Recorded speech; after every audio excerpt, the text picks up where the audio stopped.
Coming up on Pet Heroes, we look back to World War II and the Battle of Hong Kong, where the actions of one dog saved the lives of 7 soldiers.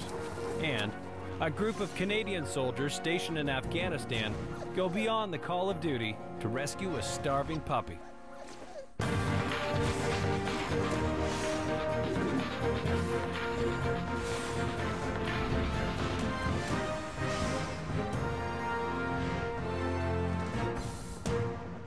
Hi, I'm Jason McCoy, and welcome to Pet Heroes. The use of animals in military conflict spans throughout our history. But how is that bond between humans and animals tested during these difficult times? Today we look at soldiers past and present and the animals that had an impact on them.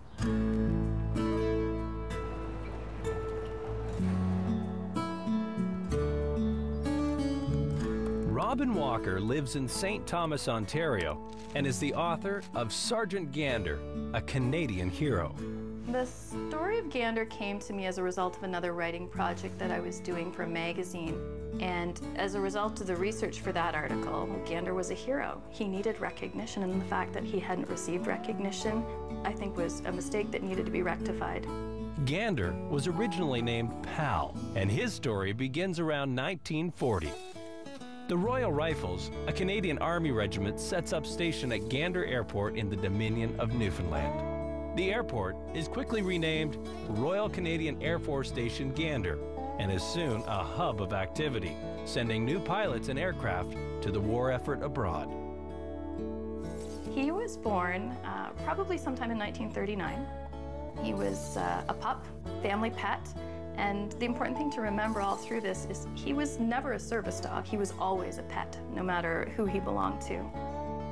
The pilots at the busy RCAF Station Gander don't encounter many obstacles on this side of the Atlantic, but they do keep a constant eye out for the bear who enjoys napping on the runways. More than once they did have pilots radio in that couldn't land, bear on the runway, please advise. So he was a character. The friendly dog is a favorite with the children, but after accidentally scratching a young girl, the Haydens decide that Pal is too big to be a family pet. They offer the big Newfoundland to the men of the Royal Rifles stationed at RCAF Gander, who graciously accept and rename him Gander. Jeremy Swanson, a former commemorations officer with the Military Museum in Ottawa, worked closely with the veterans of the Second World War. The regiment inherited the dog Pal and called it Gander, and that was where it all came from. So he became part of the regiment. The men absolutely loved him. He even had a number. He was on the strength, so to speak. He even had rations. They called it a military mascot. They did give him an honorary title of sergeant, so he was known as Sergeant Gander, and he had stripes that went on his harness to prove his rank. Oh, better look at this, Sergeant. He was assigned a kit bag with his bowl and his brush, and he was assigned a handler as well, who was responsible for the day-to-day care of the dog. His handler was, at that point, a young man by the name of Fred Kelly.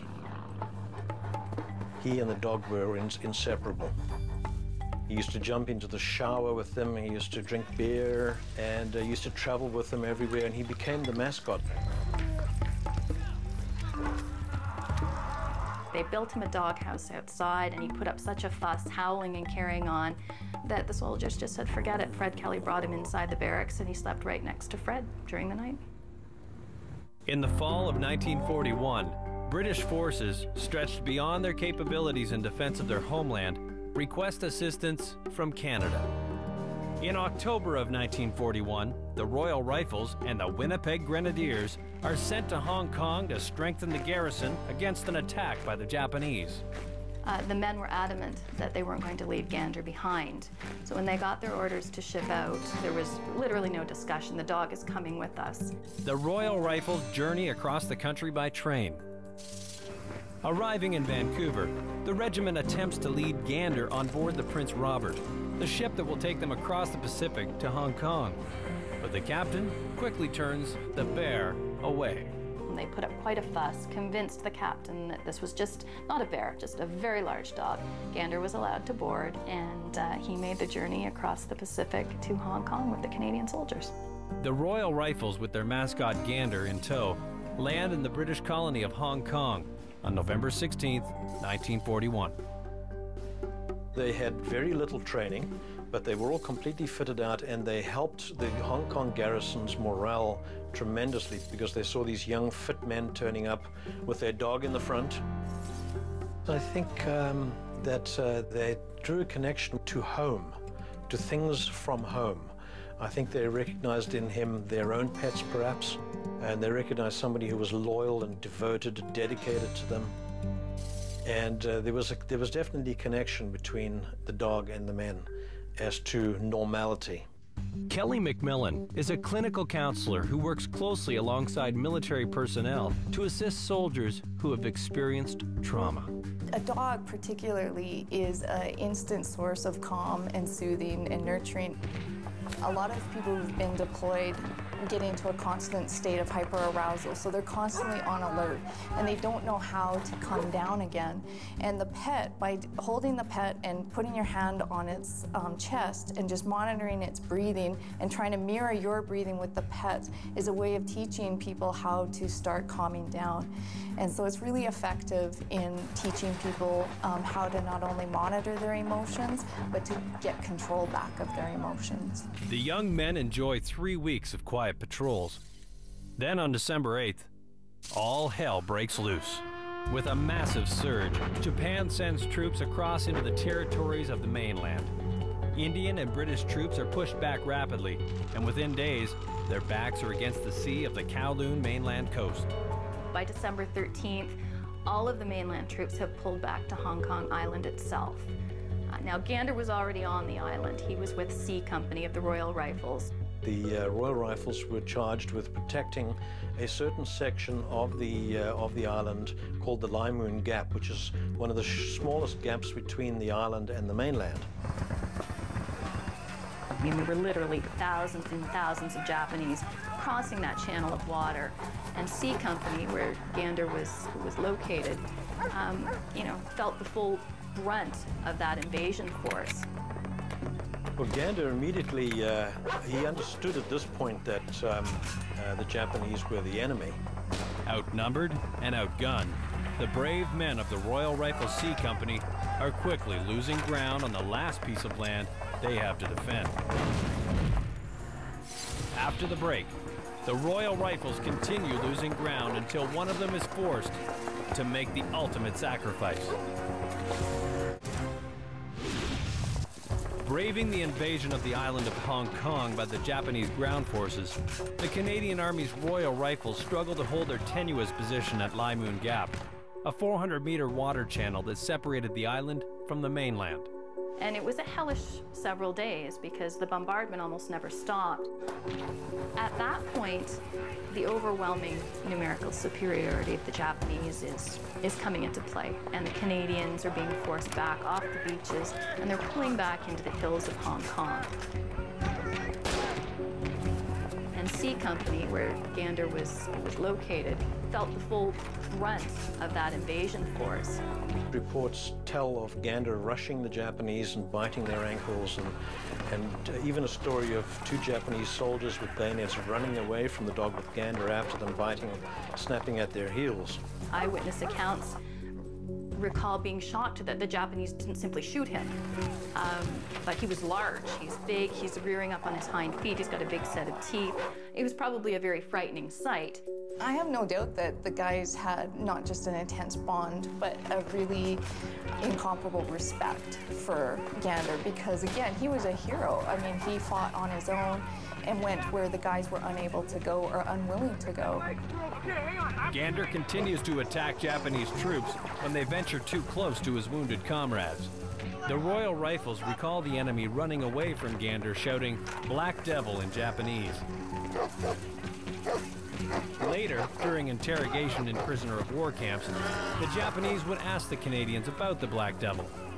The enemy thought the Canadians had trained the Black Beast to fight in battle.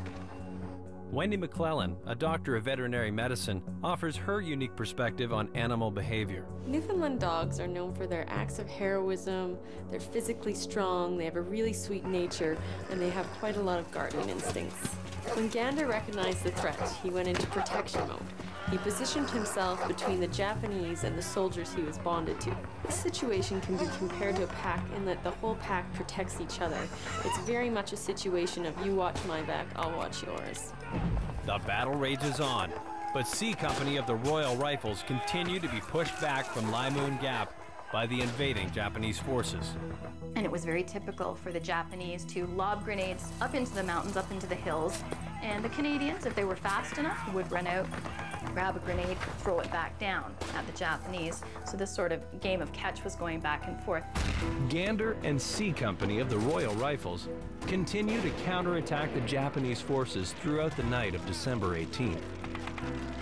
As day breaks, Gander and a group of wounded Canadian soldiers recover and regroup following a failed attempt to retake a fortification on high ground the night before.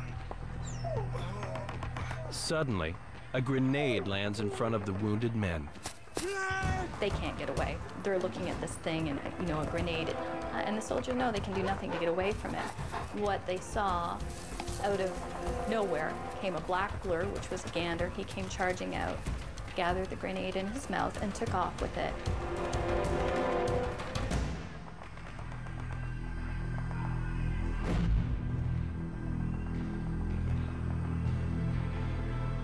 Sergeant Gander was killed in action that day, saving the lives of 7 Canadian soldiers. And I think Gander absolutely acted to protect people that he felt he had an obligation to protect. The Canadians fought valiantly alongside British and Indian troops until their surrender to the Japanese on Christmas Day, 1941. They would spend the next 3.5 years in prisoner of war camps. But the sacrifice they made will never be forgotten, and neither will Sergeant Gander. And they told me the story, and they said they'd always wanted the dog to get recognition for this selfless act. So that was the trigger for me. After first hearing the story, Jeremy and his staff at the War Museum worked tirelessly to ensure Sergeant Gander gets the recognition he deserves. He submitted Gander's name for the Dickon Medal, which is the animal equivalent to the Victoria Medal, and it's put out by a British veterinary charity. They hadn't received an application for the Dickon Medal in over 50 years, so they were absolutely shocked to get Jeremy's application. But after looking it over, they said, absolutely, this dog is deserving of our medal. There are children, grandchildren, great-grandchildren who wouldn't be here today had those men not been saved. So I don't think there's any denying that Gander's a hero. He gave his life for people who loved him and for people he loved.